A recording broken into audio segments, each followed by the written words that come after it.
Karnival Pelancongan Islam Papuh Muslim Travel Fair di Shah Alam, PKNS. Tuan-puan kena datang. Tahun ini, hari terakhir, hari Ahad. Dan Alhamdulillah, kita ada hampir 88 bus. Semuanya penuh Alhamdulillah. Dan banyak lagi yang menanti tuan-puan. Bukan tahun ni saja. Ada tahun depan ada. Tahun depan pun kita dah ada date-date kita kan. Tuan-puan kena bersama dengan Papuh Muslim Travel Fair. Banyak yang tuan-puan boleh dapat. Tuan-puan kena datang. Tuan-puan kena berkenal-kenalan dengan banyak travel agency yang reliable, trusted, yang sangat-sangat bagus kan, macam tepi-tepi saya ni kan, antara syarikat-syarikat yang sangat-sangat ramai, sangat-sangat banyak. Ni antara salah satunya Alam Shah Travel, Kurma Gateway, Alam Shah, orang pergi haji dengan mereka, Kurma Gateway, dan banyak lagi. Tuan-puan boleh datang bersama-sama, lihat satu persatu, buat survey, tengok syarikat-syarikat yang ada, tengok market yang ada.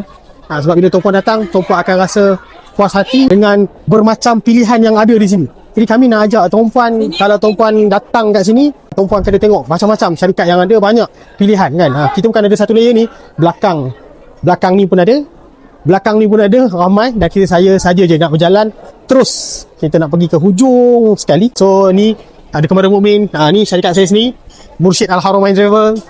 Okay, ni tim saya.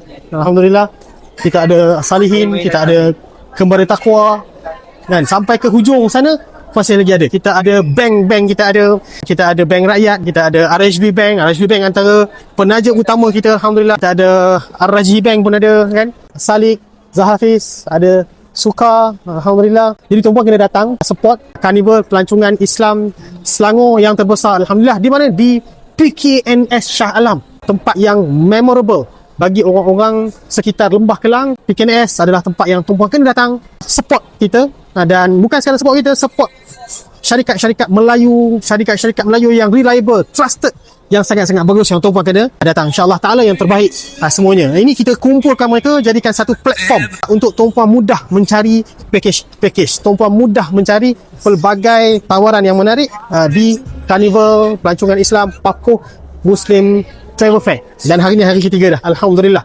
Tuan-puan kalau dah habis hari ni, nantikan untuk tahun depan pula insyaAllah ta'ala, bulan Mac dan bulan 7 dah ada dah tarikh-tarikh je insyaAllah ta'ala. Ni RHB Bank Rakyat yang sangat-sangat besar, Alhamdulillah kan. So kalau kita pusing balik pun banyak lagi tempat-tempatnya. Jadi banyak lagi yang tuan-puan kena datang insyaAllah. Terima kasih yang dah datang, yang support kita. Assalamualaikum warahmatullahi wabarakatuh.